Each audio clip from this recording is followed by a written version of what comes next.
of voila. So please keep that in mind for the duration of today. So for those who might be new to the DOP, which I don't suspect is many, but nonetheless I'll go through it. But we do have some. So for those who might be new to the DOP, the Dakhleh Oasis project is an important initiative that has been carrying out research in Egypt's Western Desert since 1978. So its various constituent projects undertake vital archaeological and interdisciplinary work on a vast time scale of Egyptian, wider Mediterranean, and African history.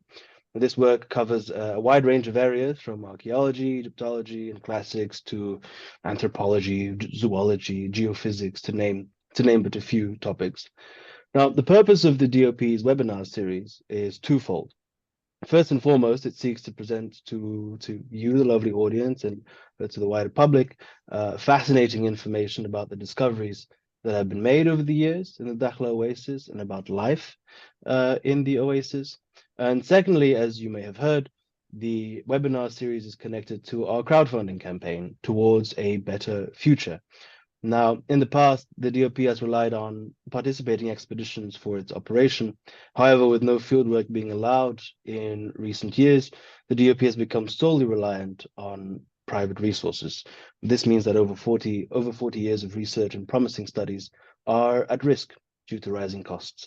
So in the face of this situation, the proceeds from this webinar series will go directly towards the crowdfunding campaign, which will support the maintenance of the DOP's dig house in Dakhleh and the publication of research. So we will put the link to the campaign in the chat so that you can have a look and share and so on and so forth. Moving on to the reason why you're all actually here, which is not to listen to me, but it's today's webinar, Seeking Seth, New Discoveries at al-Kharab by Colin Hope. Now, Associate Professor Colin Hope is Senior Adjunct Research Fellow in the Center for Ancient Cultures at Monash University, which he directed until his retirement in 2017.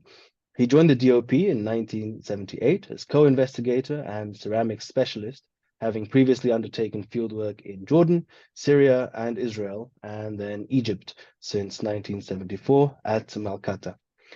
In 1986, he commenced the excavation of Ismant al-Kharab, ancient Kellis, in central Dakhleh, and in 2000, excavations at al-Kharab on the outskirts of the modern capital.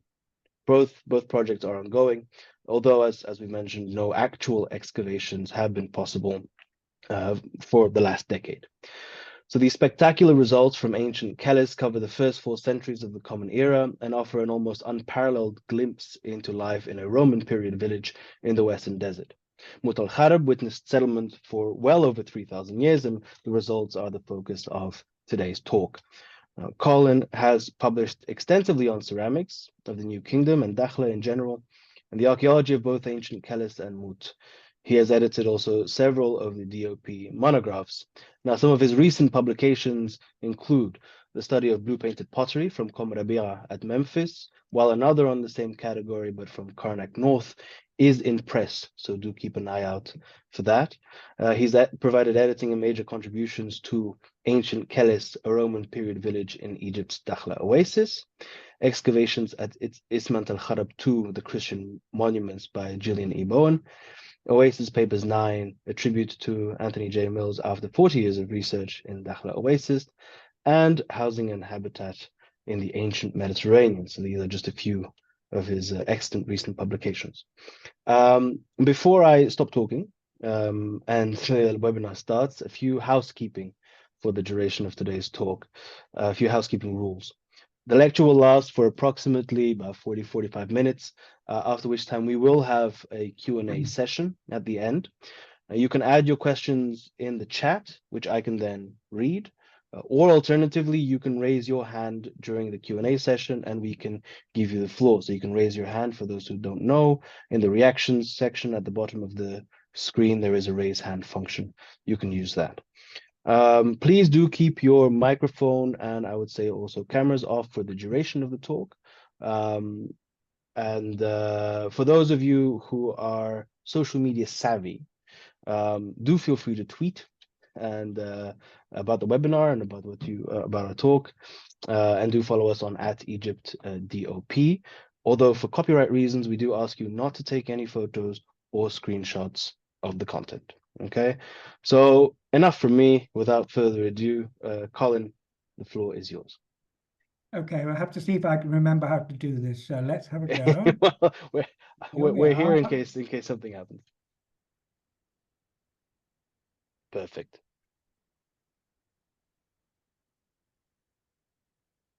Do we have it? Yep, it's great. Good to go. Okay, good. Well, thank you for that introduction.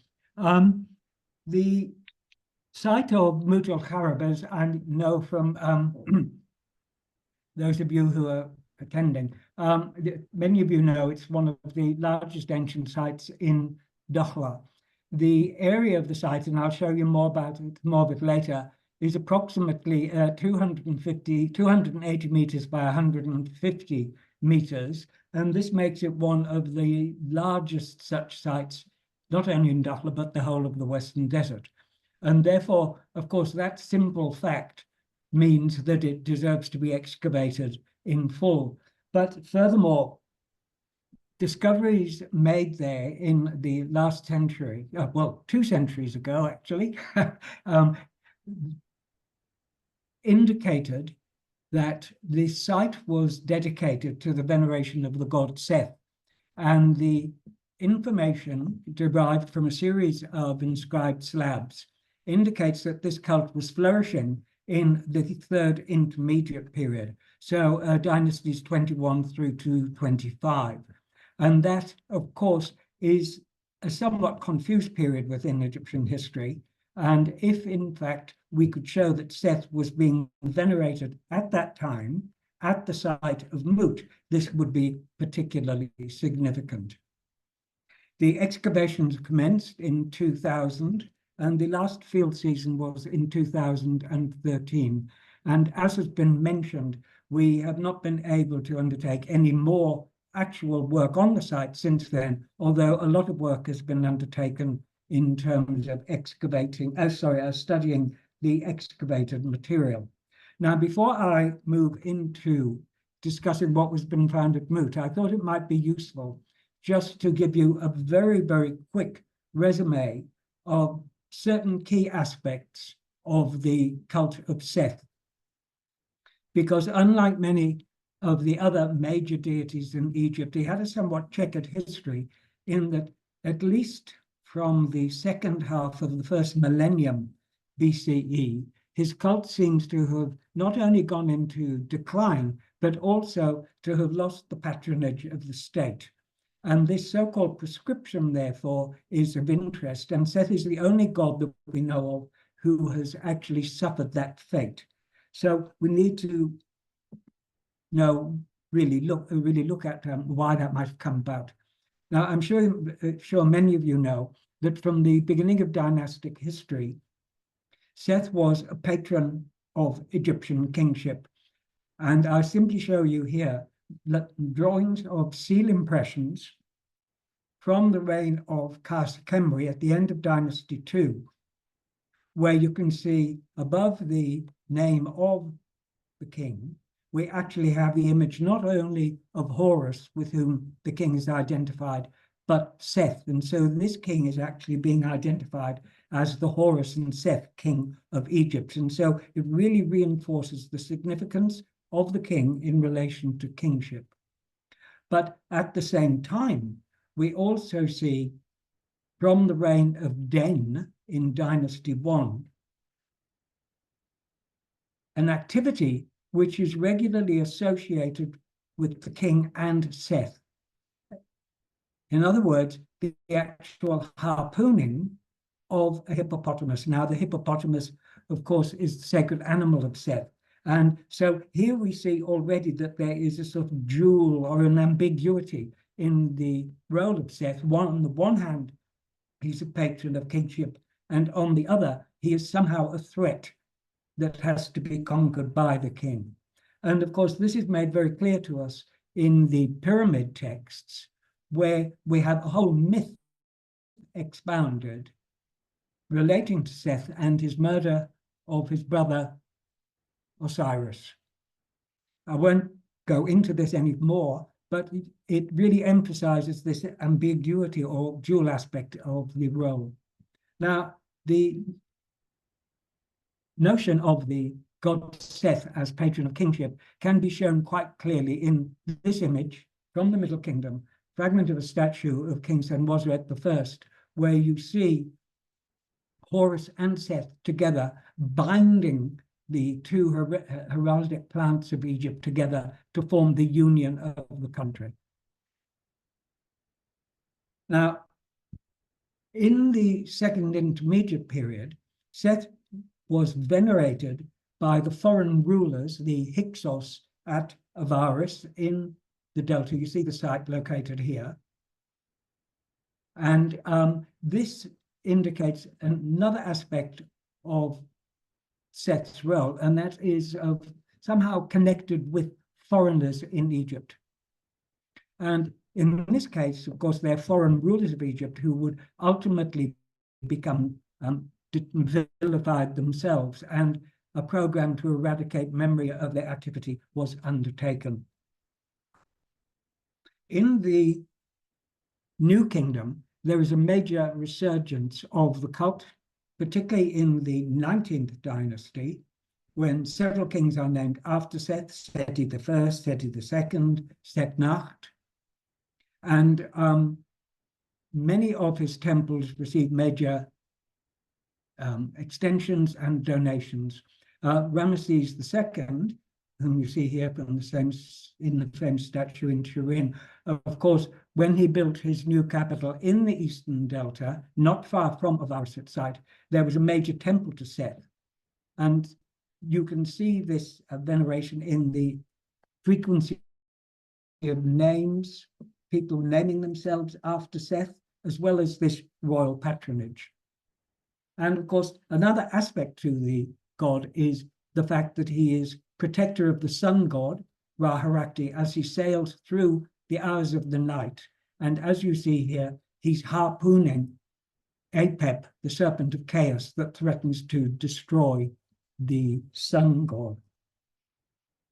Now, I mentioned at the beginning that there were blocks found near Mut, which dated to the Third Intermediate Period, indicating the veneration of the god at the site.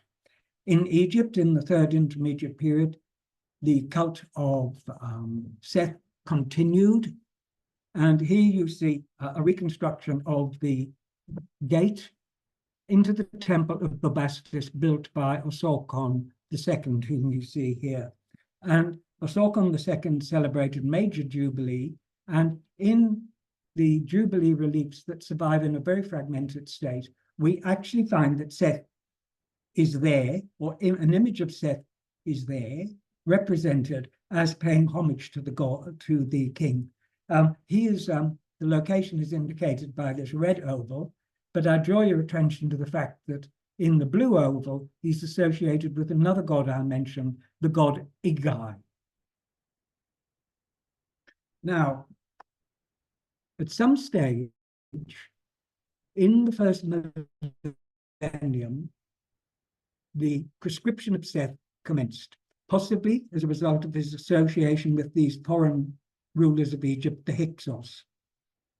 And what has been found at various sites in the Delta, such as Tanis and Paramesses, are a series of statues where when the god's name occurs in the name of the king, it has been excised. You can see here, this is the statue in Turin of Seti II, and wherever the Seth image occurs on the statue, it has been erased. Now, the issue for us is, when did these erasures occur? Was it in the earlier part of the first millennium or the later part? It has been suggested that it may have commenced in the 25th dynasty, but more recently it has been proposed that it is Persian and post-Persian, so after dynasty 27. And of course, in the magnificent temples of the Ptolemaic era, and you see here Edfu, you can actually see what is now happening to Seth. Because here as a result of the contendings between Horus and Seth's nephew and Seth, Seth is now reduced to this figure that must be conquered and destroyed, annihilated. Now, of course, remember, we're now in the 3rd century BCE and 2nd century BCE. But here you see these wonderful images of Horus riding on a conquered Seth. Also harpooning, which takes us back. You see the very much reduced figure of Seth here. So Seth being harpooned, as we saw in Dynasty 1, image of Reign of Den. And ultimately Seth, in the form of a cake, would be ceremoniously devoured by the other gods. Now, this is the clearest statement of this extreme change in status of Seth. However, as I've mentioned, the time when this took place is uncertain, but the other factor that we have to bear in mind is that this extreme statement of the role of Seth seen in the Ptolemaic period comes from major temples, and it has to be interpreted within the context of the reliefs. It relates to particular ideology relating to certain gods in a cult context. And we cannot assume that outside of that context, the worship of Seth was forbidden. And in fact, around Egypt, images have been found that are, of course, not desecrated. Now, maybe these had been buried and were not actually accessible at the time that the vilification was taking place. We don't know. Now, the major study of the cult is, of course, by Herman Terwilder, Seth, God of Confusion. And in that, he suggests that at some stage in the first millennium, and he isn't particularly specific as to when it was, that there were no more temples built to Seth. Seth's temples were not maintained. Images were destroyed, and the use of the god's name in private names went into decline. So it is from this that I take the starting point for what I want to say in relation to what we have at al-Kharab. Now, in relation to the veneration of the god, I should point out that, of course, it's well known that the cult centers, so here Avaris moving through to Parameses, down to Ombos and various other ones, are located on the edge of the Nile Valley and where major roads go out into the desert. And of course, Seth is seen as a patron of the desert. He is also seen as master of storms.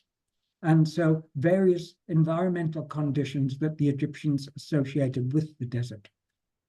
And it's within that context, that, of course, that we can understand maybe why, way over here in Dakhleh at al-Kharab, so Dakhleh there and here, Seth was venerated.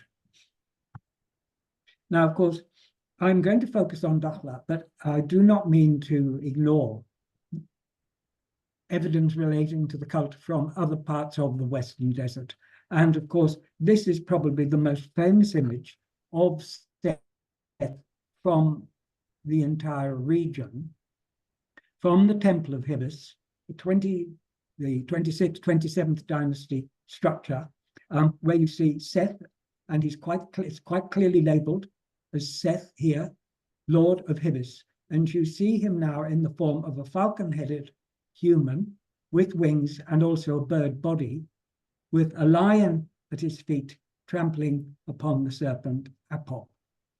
And it's clear that not only at Hibis in Karga, but in other locations, Seth was being venerated. So this is a nod to the Karga people that I'm not ignoring you all.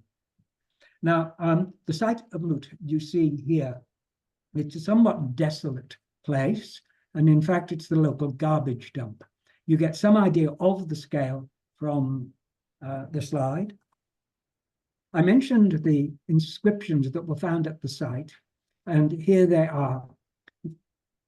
Two of them, the two in black and white that you see here, are actually in the Ashmolean Museum in Oxford. And at the end of the 19th century, they were acquired in Moot by Captain Lyons. Now, there's no further real evidence as to where in Moot they were acquired. So these were purchased. They are extremely important because the larger Dakhleh stela here records a member of the royal family of the 21st dynasty, the 22nd dynasty, probably under the reign of King Shoshenq I, a member of the family being sent out to Dakhleh to adjudicate in a litigation over water rights in a region that is called Sar Wahat and is probably the western part of Dakhleh.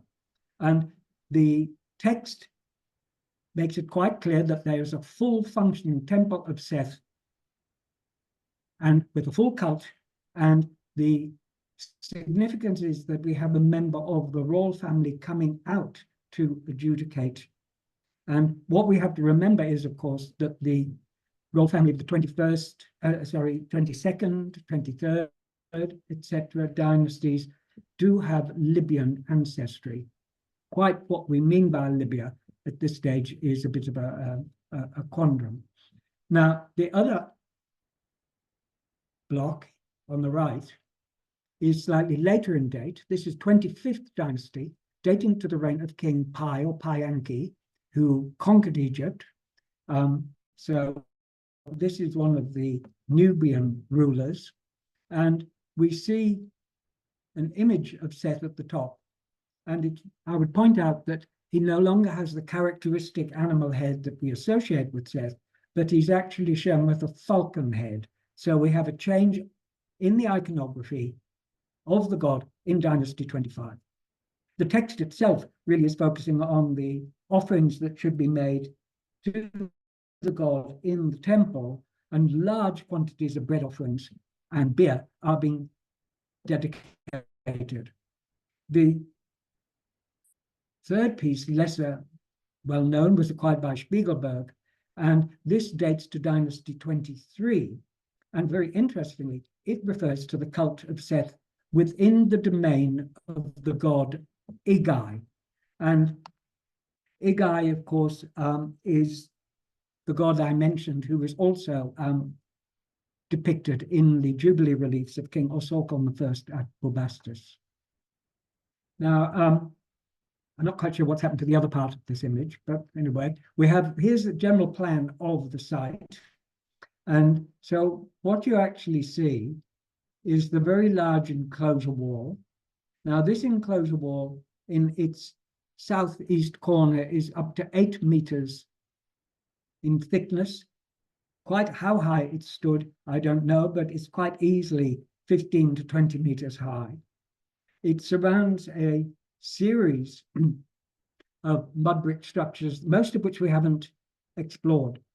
We've examined the central part of the site and areas in the northwest and the southeast.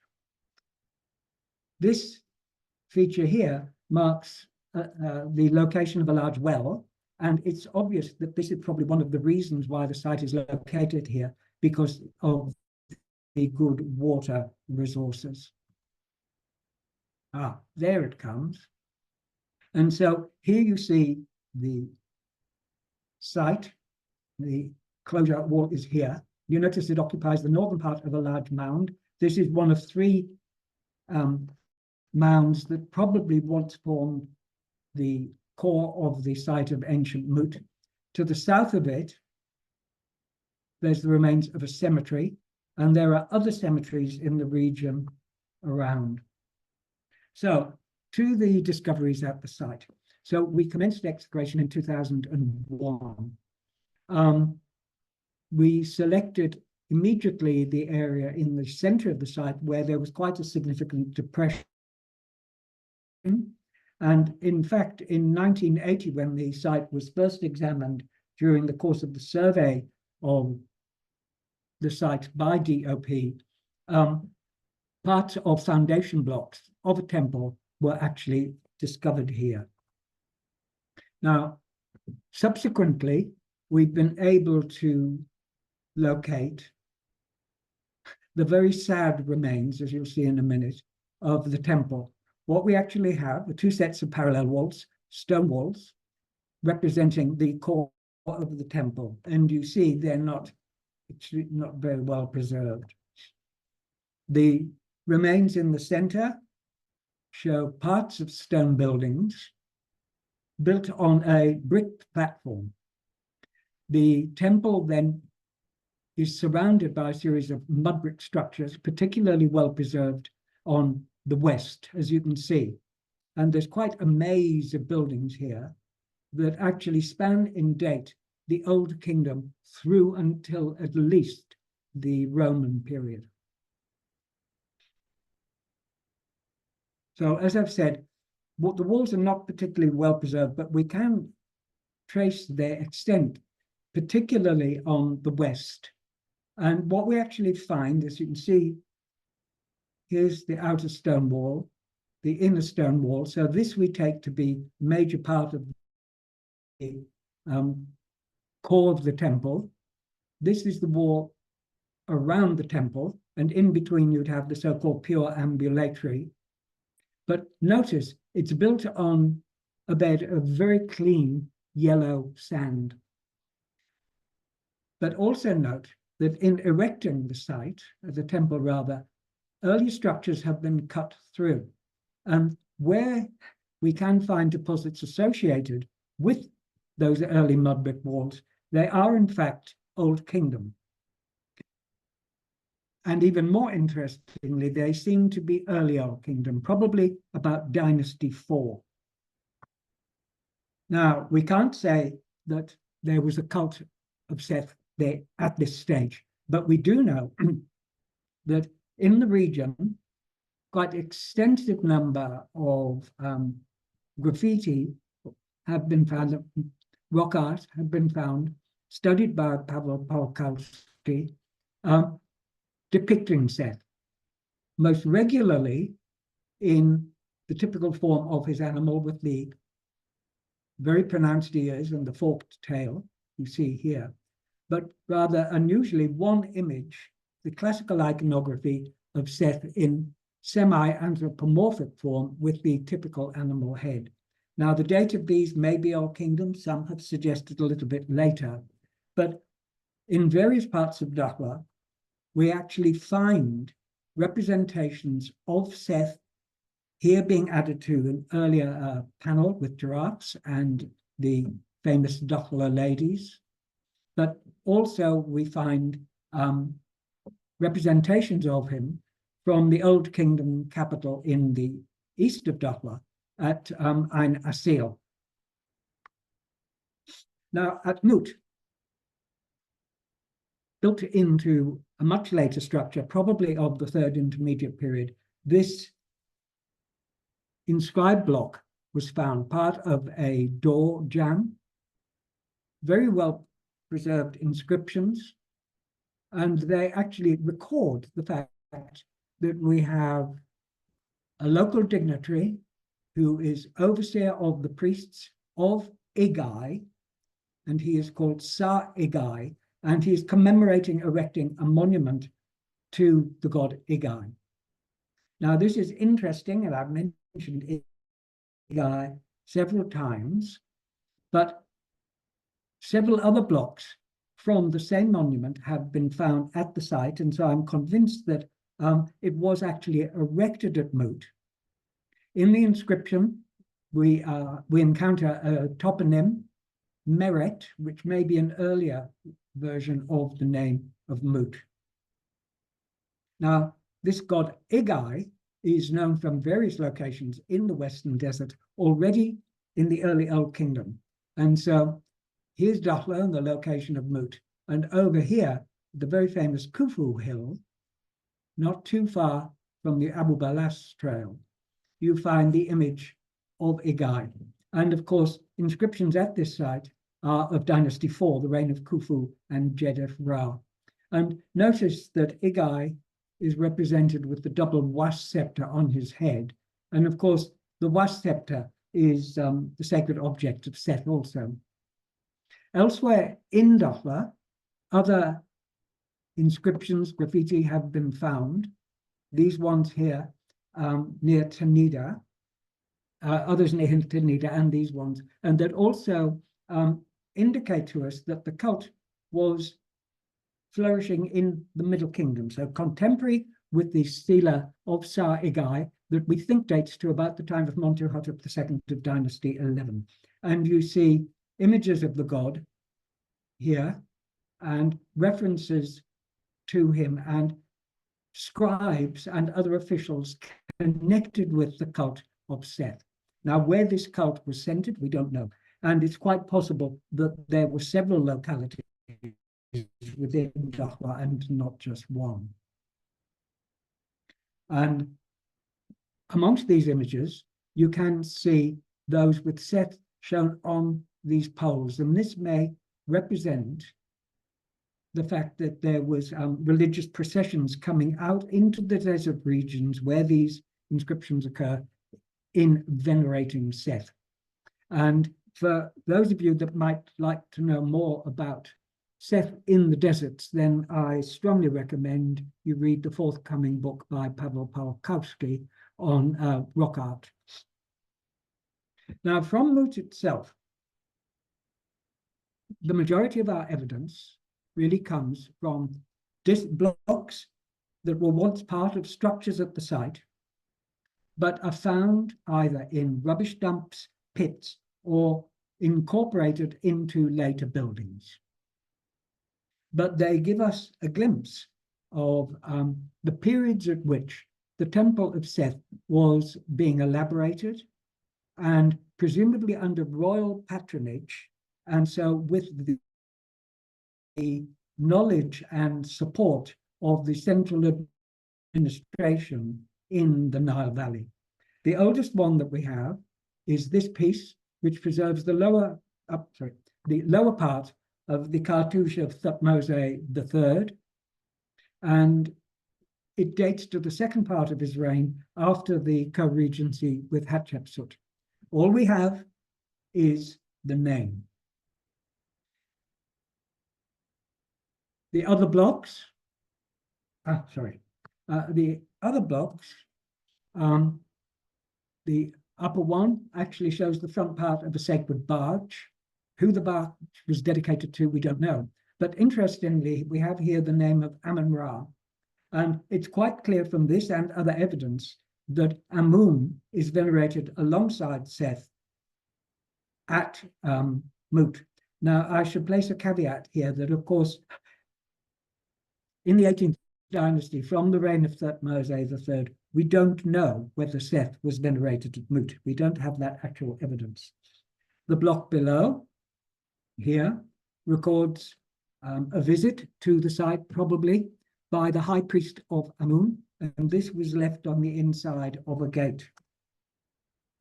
A series of blocks show that Horemheb at the end of the 18th dynasty is involved in, or at least commissioning, the erection of a small building, or an addition to an earlier building. You see him here with the cartouches. And interestingly, once again, the god that was represented on the blocks we found is Amun. The first reference that we have to the veneration of Seth at the site is rather nicely from the reign of Seti I of Dynasty 19. We had originally thought that this was the cartouche of a late Ramesside ruler, but that doesn't seem to be the case. And you have it here. There's his name. And very interestingly, he's said to be beloved of Seth, Lord of Mut. And so not only do we have the first reference to Seth, but we actually have the name of the site. Now, this was incorporated with a series of other blocks. And amongst those, we have the lower part of a relief that may show Seth in human form, because in the very poorly preserved hieroglyphic inscription at the bottom, we have a reference to Seth, the great. So Seth, the twice great. So Pechti. Excuse me.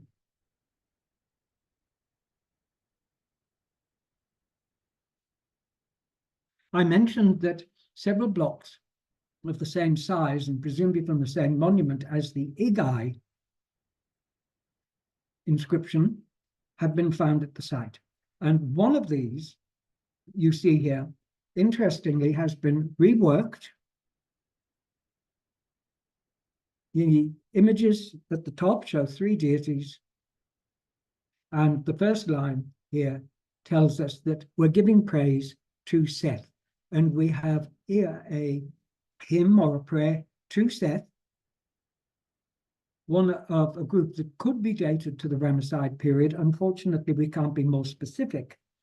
But at the top,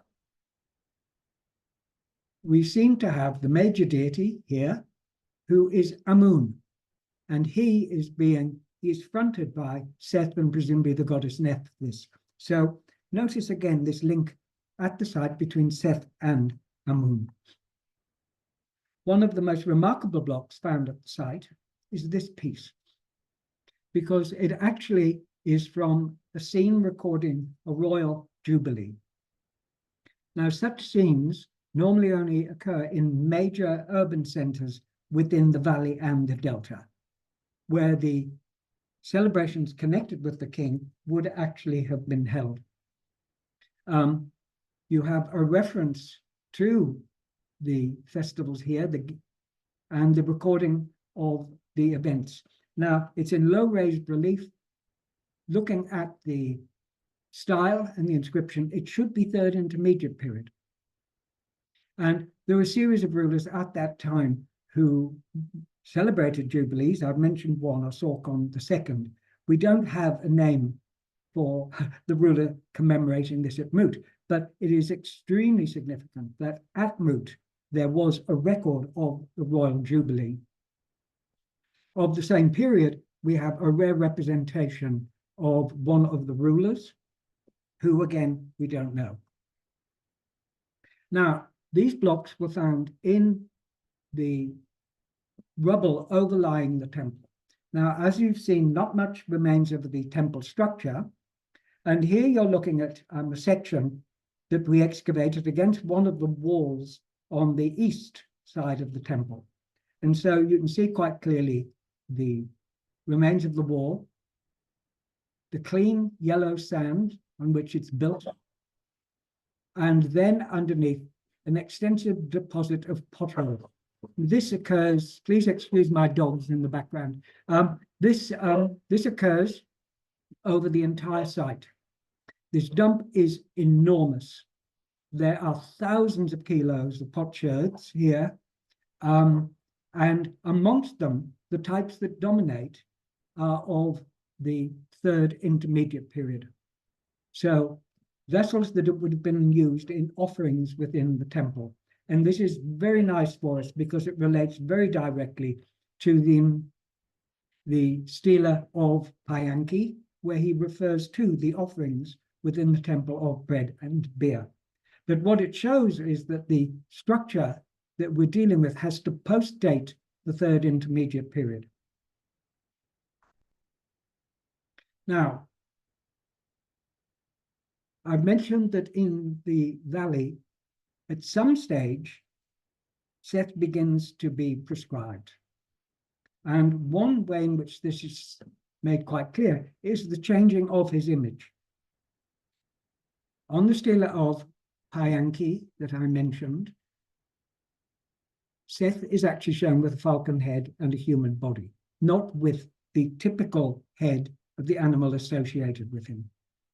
Now, the temple at Mut certainly witnessed such changes, not erasures, but actually changes to the iconography. On one block, we actually have Seth,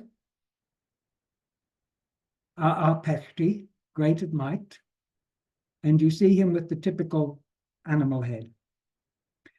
That had been overcut here. The name of Seth is at the top here, Sutek. The animal is now cut over, and we have a human image over the top of it.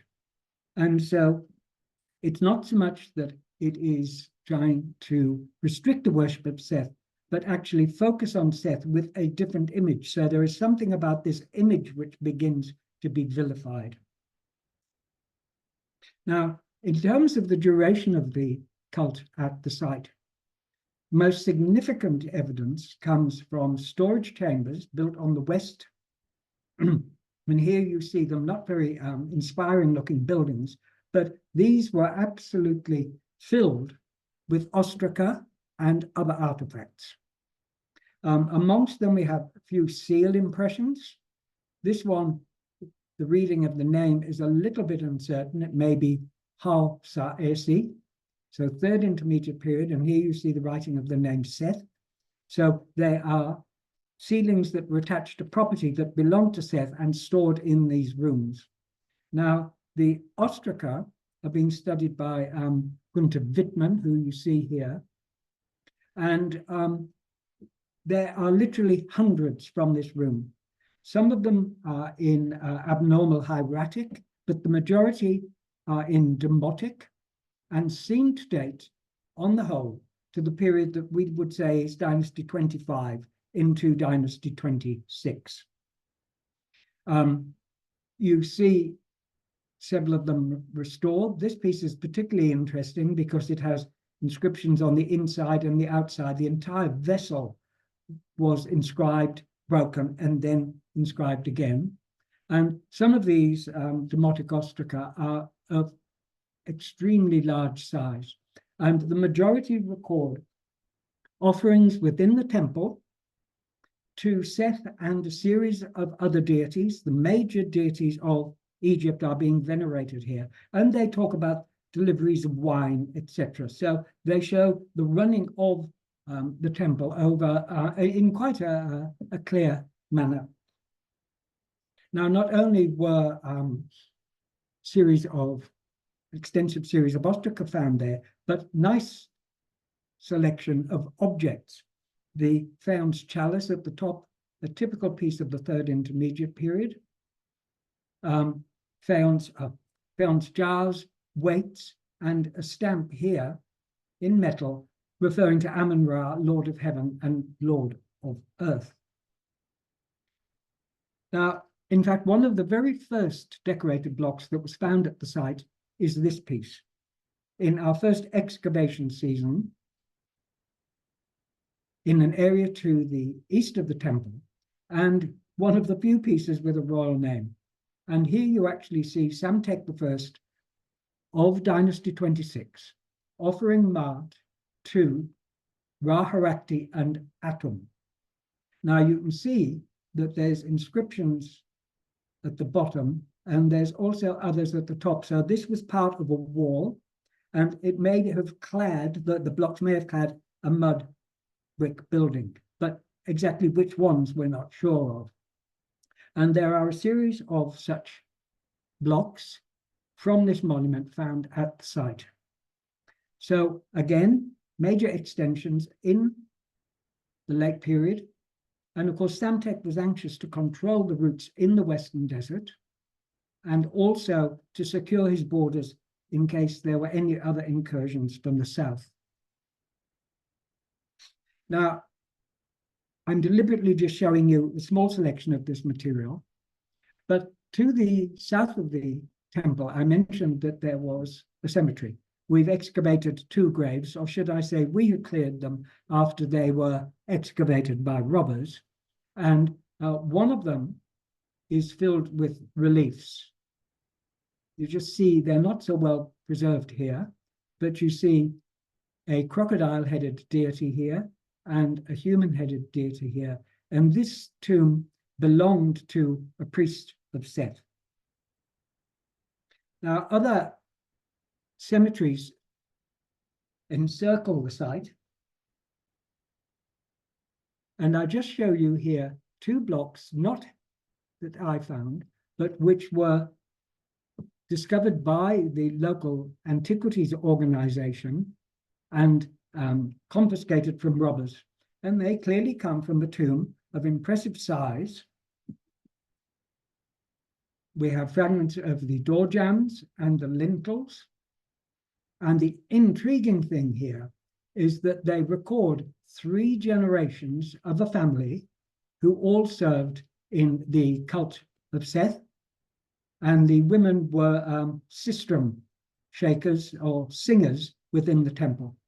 And these can be dated to the very end of the late period or early Ptolemaic period. Now, one of the most spectacular finds at the site, you see now. These are the remains of a selection of gypsum molds.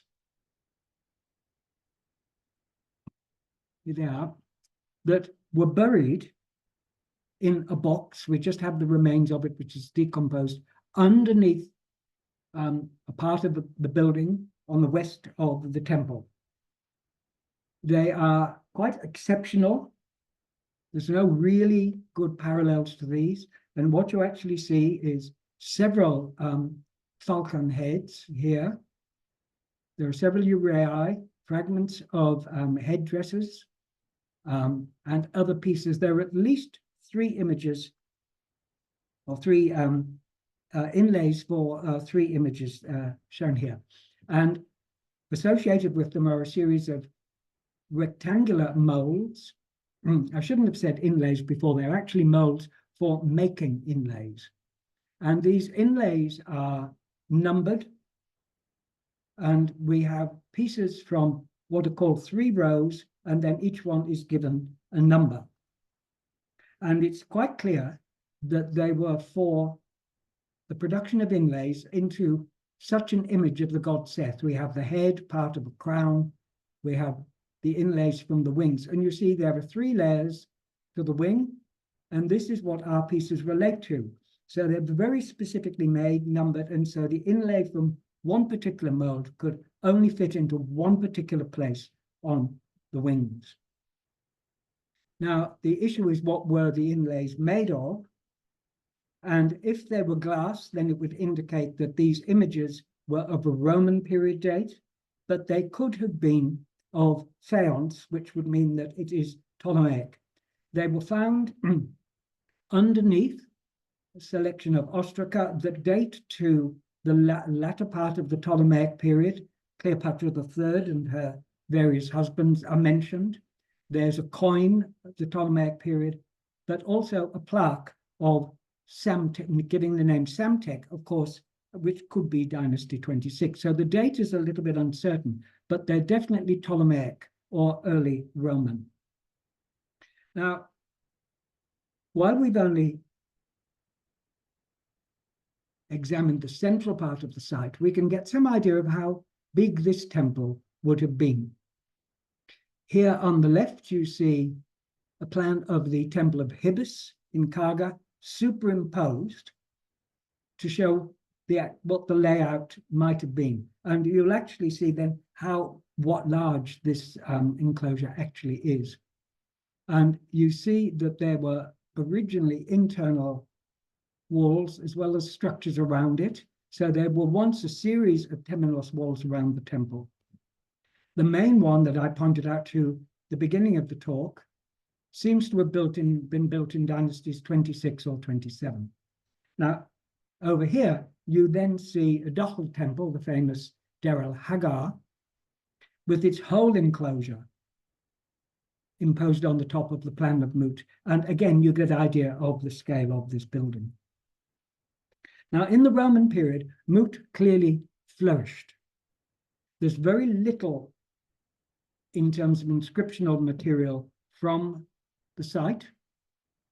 There's a couple of blocks which might indicate additions in the Roman period, but nearby, at a site excavated by our Egyptian antiquities colleagues, a series of magnificent pyramid tombs have been found, which show the wealth of this community. Now, Mut is located here.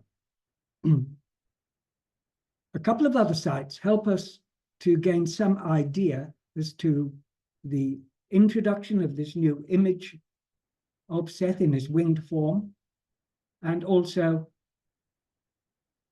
from Ismant al-Kharab, when the cult might have gone into decline. At Tremithis Amhida in the west of Dakhleh, the American colleagues have found parts of a relief that would have been similar to the one I've just shown, with a large figure of Seth with here the lion trampling on a serpent, and this is of late period date. So it's of similar date to the image in the temple of Hibis. At the very eastern extremity of the oasis, we have the site of Ain Berbia. And here, in the gateway, the local god there, Amun-Nacht, takes on the same form as Seth. But notice here, he's trampling on a human. And it has been suggested that this god, Amun-Nacht, was developed in Dakhleh as a way of eclipsing the popularity of Seth. However, this did not succeed. Here I just show you another image from the same temple, and you can see quite clearly where the inlays would have fitted into this. And these are of 1st and 2nd century date. Now, when did the cult of Seth go into decline? Well, from Ismant al-Kharab, the Roman period settlement that we have excavated since 1986, as was mentioned, there are images of Seth in the birth house, the Mamisi, dating to the 2nd century. And here you see again the image of Seth. He doesn't have the wings, but you see here he is harpooning and with the bird. Now this should be 2nd century. Here the classic image on an isolated block, not from the site. So we can show that Seth's cult flourished in Dakhleh at least until the 2nd century, if not later. Why did it go into decline? Well, in the 3rd and 4th century, of course, Christianity was adopted in Dakhleh on a wide scale. And by the 4th century, most of the oasis would have been Christianized.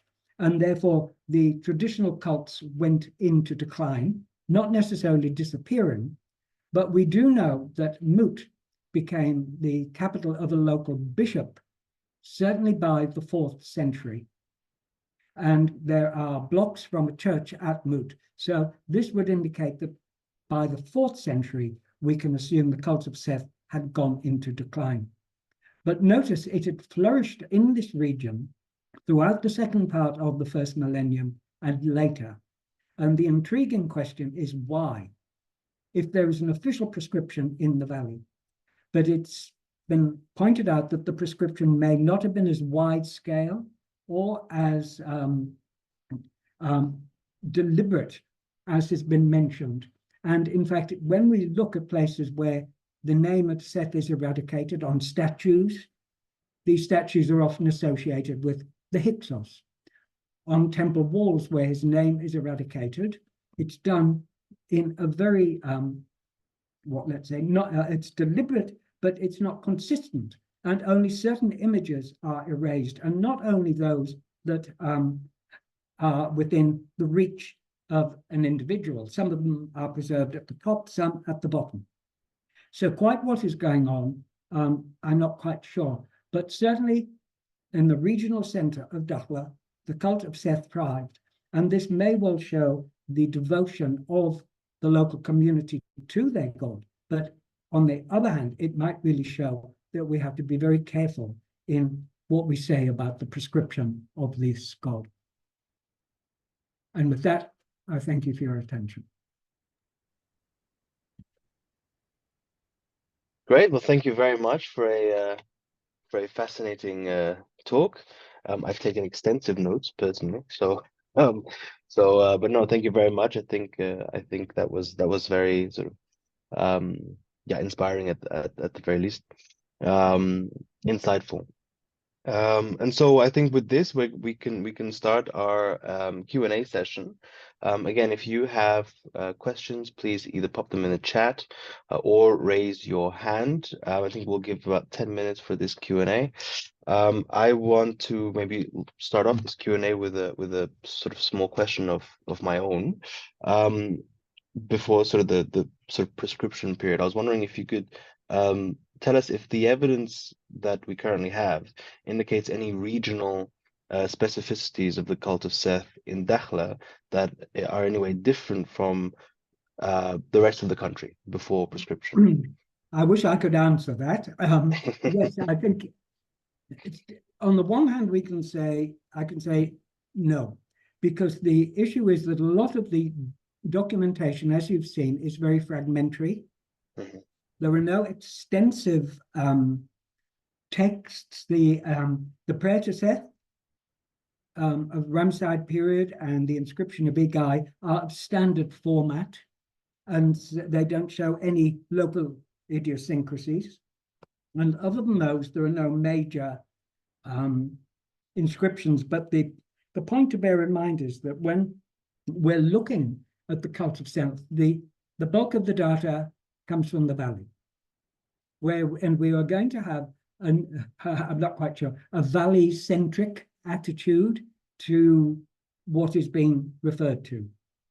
And this particularly, of course, relates to let's say, the Ptolemaic temples, where the Temple of Edfu expresses its own theology in which Seth has to be vilified because he's the murderer of Osiris, the father of Horus. But it's very cult-specific there. But of course, we can pursue these issues because we have extensive texts. And the problem is that from Dakhleh, we don't. But I suppose if we look at the rock art, and really Pavel should talk about that, we can actually see extensive veneration of Seth by not only personnel connected with temples, but the population in general, leaving a testimony to their veneration of the god in the rocks as they travel, or on the rocks as they travel through Dakhleh. And so, in a sense, we don't have so much of that from the valley, but I'm not saying this is a peculiarity to Dakhleh, but there may be something behind all of this which does indicate a wider veneration of the god than just from the state cults themselves. And I'm not saying any more because, as I say, read what Pavel has to say about this. Yes, indeed. There's a question I wasn't going to ask when the book's coming out because I don't want to give Pavel a heart attack. So this year, definitely. Yeah. This year, definitely. I can answer on his behalf. So there is a question by Jongmin Lee. Please, I think if I can't give you the floor, then Pavel, you might be able to give him the floor. Thank you for a great lecture. Thank you very much. And I have two questions. The first is, was Seth being absorbed to Horus in later periods? Maybe that is why many people misunderstand that he was hated by people in later periods. And the second question is Seth can be interpreted as this is a little bit childish expression, but as the dark hero in ancient Egyptian religion, not evil god, but as god-like dark hero who uses power of fear and darkness, such as bad things, to eradicate the evil things. Yes, well, I don't know about the identification of Osiris and Horus in the later periods. Certainly, I understand why you're asking that, because, of course, the iconography of Seth is changed to have a falcon head and wings. And so, of course, one thinks of Horus, but there are other falcon-headed deities. And I think this use of the falcon head and the wings may really have something to do with Egyptian concepts of the gods as flying and moving fast, etc. So winged gods, something else. But I don't really think that they are identified because, of course, Seth is always presented as the murderer of Horus. But we have also to remember there are several forms of Horus, not just Horus, son of Isis and Osiris. Now, certainly Seth is, in his role, a master of confusion, god of storms, deserts, weird desert animals, etc. Then people were definitely afraid of the god and would evoke him to protect them against things that were actually associated with the god. This may well be why he's so popular with people traveling through the Western Desert in a strange environment with storms, etc., etc. And so he is, in that sense, venerated, not necessarily because he's bad or evil, but because his character is unpredictable and it can be displayed in really quite ferocious ways. Thank you very much. Perfect. Do we have any other questions? You can either put them in the chat. I realize we haven't put the crowdfunding in the chat, so I shall add the link there.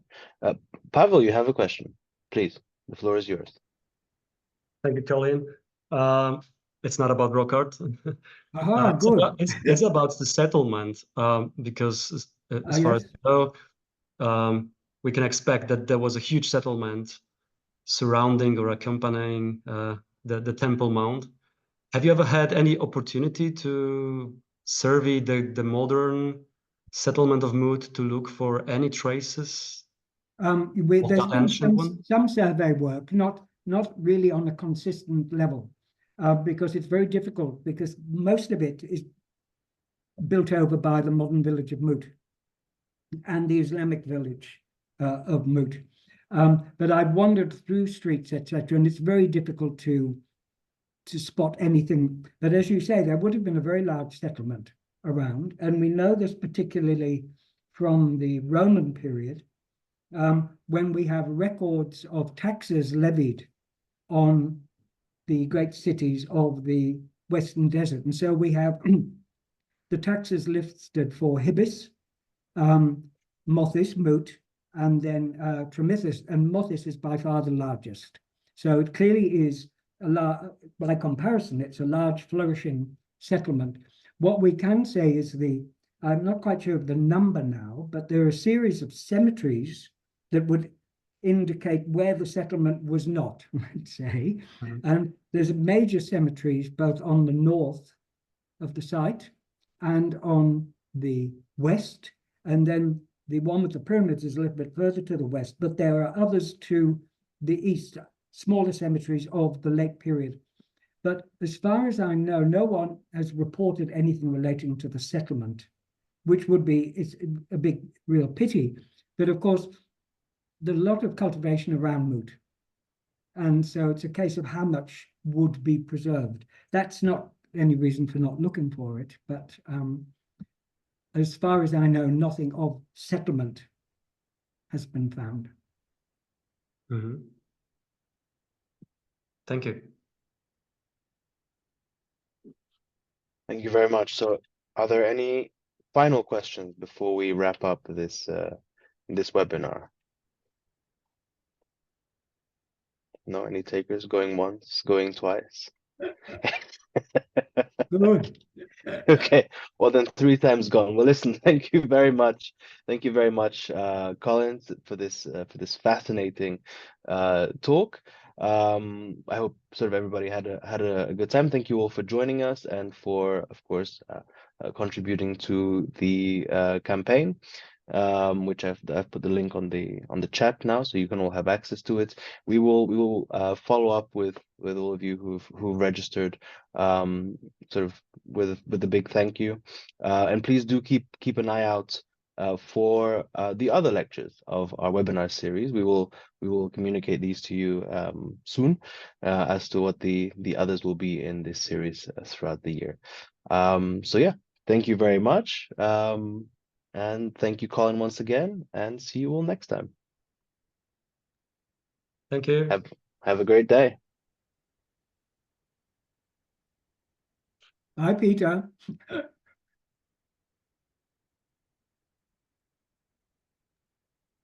Bye.